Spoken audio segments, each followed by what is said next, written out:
Hey, it's Natalie with the Think Yourself Academy. This week, I would like to talk about parking spots.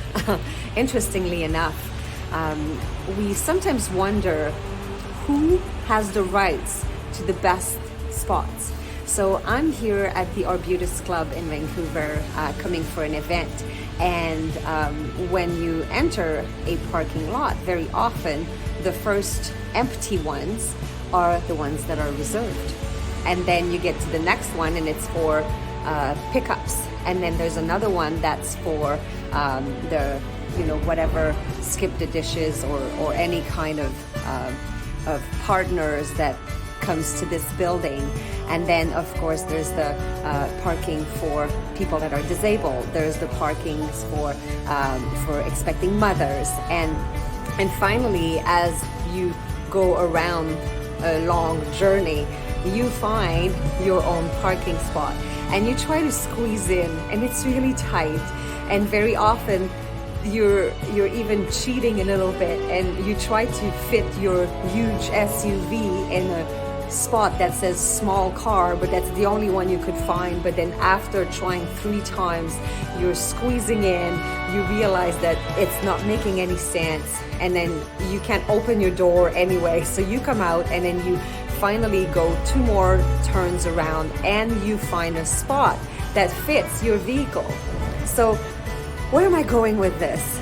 I believe that life and business, life and relationships, corporations, it's always the same thing.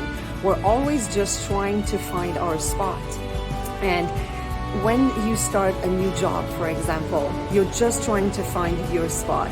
And we often start at the very end on the P6 level, and then you're trying to make your way into the reserved parkings, into the good spots, right? And the journey is sometimes a very long journey, but eventually you'll find your spot. And even though you have to walk a lot longer to get back to your car, maybe next time you only will have to do 5 turns around instead of going to P6. You might be at P5, and eventually you might get the reserved spot, because it's a journey.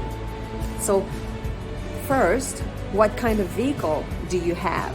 And are you right now in your career, are you trying to fit into a spot that is not yours? Are you the big SUV trying to fit in the small space? Or are you trying to fit into a expecting mother if you're not pregnant?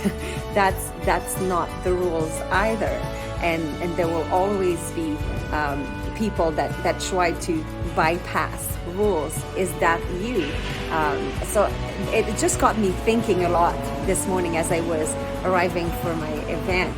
And I thought I would share that with you, because at the end of the day, and probably if you're listening to this as this also becomes my podcast, you are hearing the cars behind me that are trying to get into tight spots, and you're hearing the wheels squeaking as you turn the corners, because there's a lot of corners, right?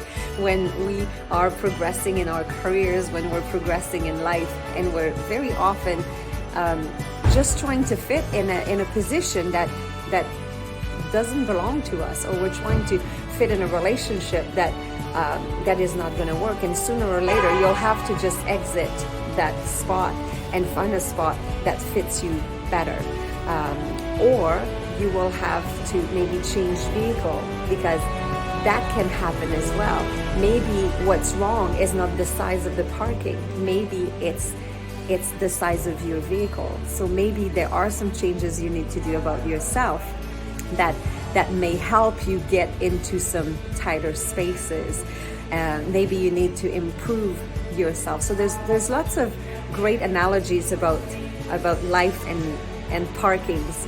So I thought I would share that with you this morning. It was pretty enlightening for me to realize that there's a spot for everybody, and just keep driving around, and eventually somebody will leave, and then you'll take their spot and you'll be there at the right time. So enjoy your day, everybody, and remember that there will always be a spot for you.